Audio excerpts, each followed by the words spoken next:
Hi hello నమస్తే welcome to Telugu కథల ప్రపంచం. మహాభారతం చందమామ కథలు. దుర్యోధనాదుల జననం.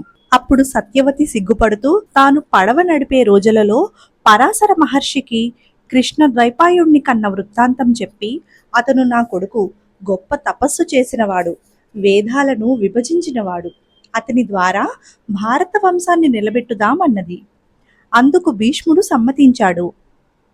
సత్యవతి తలుచుకోగానే కృష్ణద్వైపాయనుడనే వ్యాసుడు వచ్చి, అమ్మా, నన్నెందుకు తలుచుకున్నావు అని అడిగాడు. సత్యవతి ఆయనకు తన ఉద్దేశం చెప్పింది. వ్యాసుడు సమ్మతించాడు. తరువాత సత్యవతి అంబికను ఆ రాత్రి అలంకరించుకొని పడుకోమని, ఆమె వద్దకు ఆమె బావ వస్తాడని, అతనికి సంతానం కని వంశం నిలబెట్టమని చెప్పింది. బావ అంటే భీష్ముడే కాబోలునని అంబిక అనుకున్నది. కాని ఆ రాత్రి ఆమె గదిలోకి వ్యాసుడు వచ్చాడు. వ్యాసుడి గడ్డము, నల్లని ఆకారము, ఎర్రని కళ్ళు చూసి అంబిక భయపడి కళ్ళు గట్టిగా మూసుకున్నది. ఆమె వ్యాసుణ్ణి అంతకు పూర్వం చూసి ఉండలేదు. ఆమె కళ్ళు మూసుకున్న దోషం చేత ఆమెకు పుట్టిన ధృతరాష్ట్రుడు పుట్టి గుడ్డివాడు అయ్యాడు. ఇది చూసి సత్యవతి హతాసురాలై మళ్ళా వ్యాసుణ్ణి తలుచుకున్నది. ఈసారి ఆమె అంబాలికతో, ఈ రాత్రి నీ వద్దకు ఒక ముని వస్తాడు, అతని ద్వారా ఒక ఉత్తముడైన కొడుకును కని వంశం నిలబెట్టు అన్నది. ఆ రాత్రి అంబాలిక వ్యాసుడి అవతారం చూసి కళ్ళు మూసుకోలేదు గాని వెలవెలపోయింది. దాని ఫలితంగా తెల్లని శరీరంతో పాండుడు పుట్టాడు. సత్యవతికి తృప్తి కలగలేదు. ఆమె మరొకసారి అంబికను హెచ్చరిస్తూ, ఈసారైనా మునికి తగిన కొడుకును కను అని అన్నది. కానీ వ్యాసుణ్ణి తలుచుకుంటే కంపరం పుట్టుకొచ్చి ఆమె ఆ రాత్రి తన దాసిని తన పడక గదిలో ఉంచింది. ఆ దాసీదానికి వ్యాసుడి వల్ల విదురుడు పుట్టాడు. ఈ విధంగా పుట్టిన ధృతరాష్ట్రుడు, పాండుడు, విదురుడు పెరిగి పెద్దవారు అవుతూ ఉంటే భీష్ముడు రాజ్యభారం వహించి దేశం సుభిక్షంగాను ప్రజలు సుఖశాంతులు కలిగేటట్టు రాజ్యపాలన చేశాడు. భీష్ముడు ఆ పిల్లలకు క్షత్రియోచిత విద్యలు, వేదాంగాలు, నీతి శాస్త్రాలు నేర్పించాడు. వారిలో ధృతరాష్ట్రుడు అమిత బలశాలి, పాండుడు ధనుర్విద్యలో ప్రావీణుడు, విదురుడు ధర్మపరుడు. కాలక్రమాన భీష్ముడు ఆ ముగ్గురిలోనూ ఒకరికి రాజ్యాభిషేకం చేయవలసి వచ్చింది. ధృతరాష్ట్రుడు పుట్టుగుడ్డి, విదురుడు దాసీపుత్రుడు. అందుచేత వారిద్దరినీ కాక పాండుడికి భీష్ముడు రాజ్యాభిషేకం చేశాడు. కుర్రవాళ్లకు వివాహయోగ్యమైన వయసు వచ్చింది. వాళ్లకు తగిన కన్యలు ఎక్కడ ఉన్నారా అని భీష్ముడు ఆలోచించాడు. గాంధార రాజైన సబలుడికి గాంధారి అనే కూతురు ఉన్నది. ఆమె తనకు 100 కొడుకులు కలిగేటట్టుగా శివుడి వల్ల వరం పొందినట్టు తెలిసింది. భీష్ముడు కొందరు బ్రాహ్మణులను సబలుడి దగ్గరికి పంపి గాంధారిని ధృతరాష్ట్రుడికిచ్చి వివాహం చేయమని అడిగించాడు. ధృతరాష్ట్రుడు గుడ్డివాడని తెలిసి కూడా అతని వంశం గొప్పదని సబలుడు ఒప్పుకున్నాడు. తనకు కానున్న భర్త గుడ్డివాడని తెలియగానే గాంధారి తన కళ్లకు గంతలు కట్టేసుకొని తాను కూడా గుడ్డిదానిగా ఉండిపోవాలని నిశ్చయించుకుంది. ఆమె అన్న శకుని ఆమెను హస్తినాపురానికి తీసుకువచ్చి పెళ్లి జరిపించాడు. తరువాత శకుని భీష్ముడిచ్చిన సత్కారాలన్నీ పొంది గాంధారిని హస్తినాపురంలో వదిలి తాను తన దేశానికి తిరిగిపోయాడు. ఇక పాండురాజుకు వివాహం కావలసి ఉన్నది. భీష్ముడికి కుంతి అనే యాదవ కన్యను గురించి తెలియవచ్చింది. యాదవ ప్రముఖులలో ఒకడైన సూర్యుడనేవాడు వసుదేవుడి తండ్రి. ఆయనకు పృథ అనే కూతురు ఉన్నది. సూర్యుడి మేనత్త కొడుకు కుంతి భోజుడనేవాడికి పిల్లలు లేకపోగా అతను ఈ పృథను తన కూతురుగా పెంచుకున్నాడు. కుంతి భోజుడి ఇంటికి వచ్చిపోయే వారికి పృథ అతిథి సత్కారాలు చేస్తూ ఉండేది. అలాగే ఒకసారి దూర్వాసుడు వచ్చి ఆమె చేసిన సత్కారాలకు సంతోషించి ఆమెకు ఒక మంత్రం చెప్పి, అమ్మాయి, ఈ మంత్రాన్ని పునరర్చన చేసి జపించావంటే నువ్వు ఏ దేవుణ్ణి కోరితే ఆ దేవుడు వచ్చి నీకు ఒక గొప్ప కొడుకును ప్రసాదిస్తాడు అని చెప్పాడు. ముని మాట నిజమో కాదో చూద్దామని ఆ కుంతి ఒకనాడు సూర్యుణ్ణి మనసులో పెట్టుకొని మంత్రం జపించింది. వెంటనే సూర్యుడు ఆమె ఎదుట ప్రత్యక్షమయ్యాడు. ఆమె కొడుకును కోరలేదు. అయినా సూర్యుడి వల్ల గర్భవతి కావడం తప్పలేదు.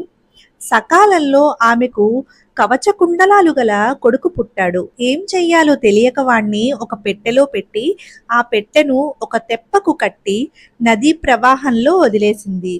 అది ఒక సూతుడికి దొరికింది. సూతుడు ఆ పెట్టెలో చిన్న సూర్యుడు లాంటి పిల్లవాడు ఉండడం గమనించి ఆ పిల్లవాణ్ణి తన భార్య అయిన రాధ అనే ఆమెకి ఇచ్చాడు. ఆమె ఆ కుర్రవాణ్ణి పెంచింది. అతనే కర్ణుడు. అది జరిగాక కుంతిభోజుడు తన కుమార్తెకు స్వయంవరం ఏర్పాటు చేశాడు. దానికి పాండుడు కూడా వెళ్ళాడు. కురువంశంలో పుట్టి ఎంతో అందంగానూ వైభవోపేతుడుగా కనిపించిన పాండుడి మెడలో కుంతి వరమాల వేసింది. కుంతిభోజుడు ఆ ఇద్దరికి ఘనంగా పెళ్లి చేసి అంతులేని కానుకలతో హస్తినాపురానికి పంపాడు. కుంతి కోసం ఒక ప్రత్యేకమైన అంతఃపురం ఏర్పాటయింది. అందులో కుంతి పాండులు సమస్త సుఖాలు అనుభవించసాగారు. పాండుడికి మరొక భార్యను కూడా పెళ్లి చెయ్యాలని భీష్ముడు నిశ్చయించాడు. మద్రరాజైన శల్యుడికి ఒక చెల్లెలున్నది. భీష్ముడు పెద్ద పరివారంతో శల్యుడి రాజధానికి బయలుదేరి వెళ్ళాడు. శల్యుడు భీష్ముడికి ఎదురు వచ్చి స్వాగతం తెలిపి తీసుకుపోయి ఆయన వచ్చిన పని అడిగాడు. నీ చెల్లెలు మాద్రిని మా పాండురాజుకిచ్చి పెళ్లి చెయ్యి అన్నాడు భీష్ముడు. అంతకంటే నాకు కావలసినదేముంటుంది? అయితే కన్యాశుల్కం పుచ్చుకోవడం మా వంశ ఆచారం. కన్యాశుల్కం ఇచ్చి మా చెల్లెలను తీసుకుపోయి మీ ఇంట వివాహం చేసుకోండి అన్నాడు శల్యుడు. వంశాచారాలను పాటించక తప్పదు గనుక భీష్ముడు మద్రరాజుకు బంగారము, రత్నాభరణాలు, వస్త్రవాహనాలు పుష్కలంగా ఇచ్చి మాద్రిని హస్తినాపురానికి తెచ్చి ఒక శుభముహూర్తాన పాండురాజుకిచ్చి వివాహం చేశాడు. పాండురాజు తన ఇద్దరు భార్యలతోనూ సుఖంగా కాలం గడపసాగాడు. భార్యలతో ఒక నెలపాటు సుఖంగా గడిపిన తరువాత పాండురాజుకు దిగ్విజయం చెయ్యాలన్న కోరిక కలిగింది.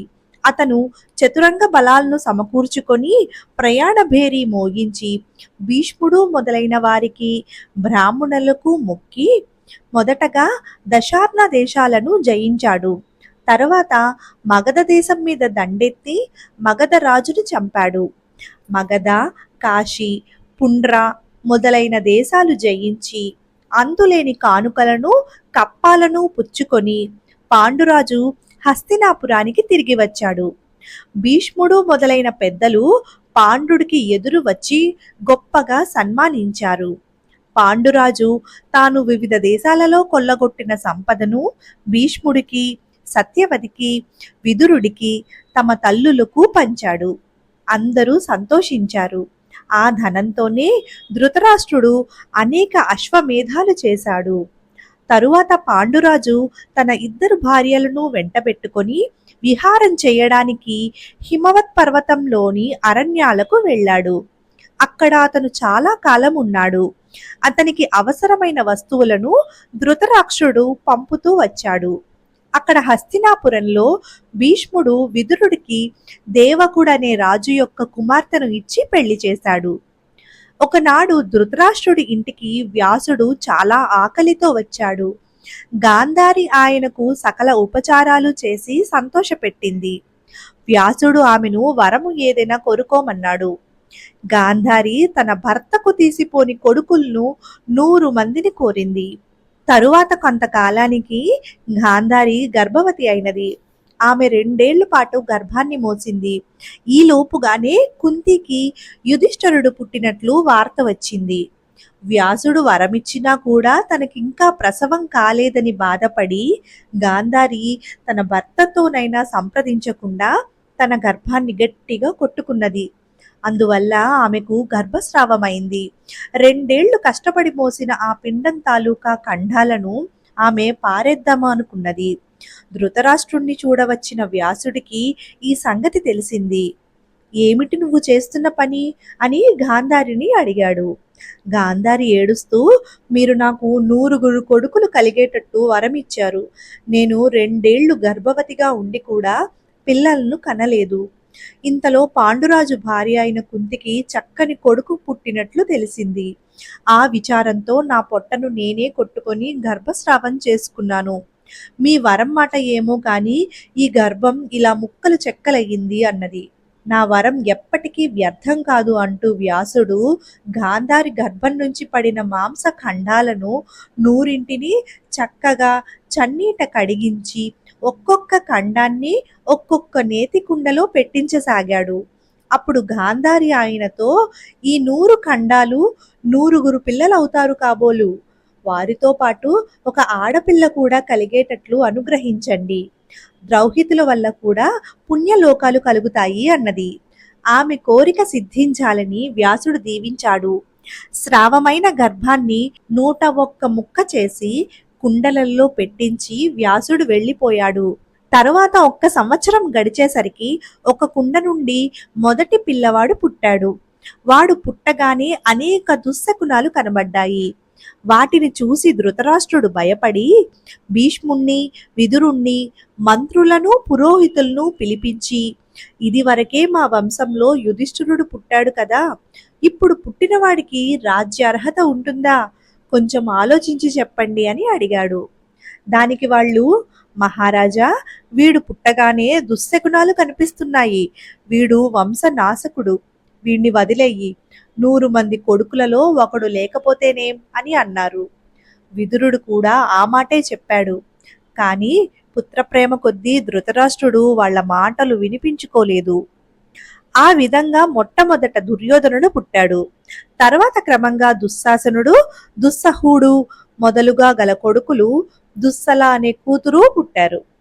గాంధారి గర్భవతిగా ఉన్న కాలంలో ఆమెకు బదులుగా తనకు పరిచర్యలు చేయడానికి ధృతరాష్ట్రుడు ఒక వైశ్య స్త్రీని చేరదీశాడు. దుర్యోధనాదులు పుట్టిన ఏడే ఆ స్త్రీ ధృతరాష్ట్రుడికి యుయుత్సు అనేవాణ్ణి కన్నది. ధృతరాష్ట్రుడు తన కొడుకులకందరికీ రాజోచిత విద్యలు నేర్పించి వారికందరికీ తగిన కన్యలను తెచ్చి వైభవంగా పెళ్లిళ్లు కూడా చేశాడు.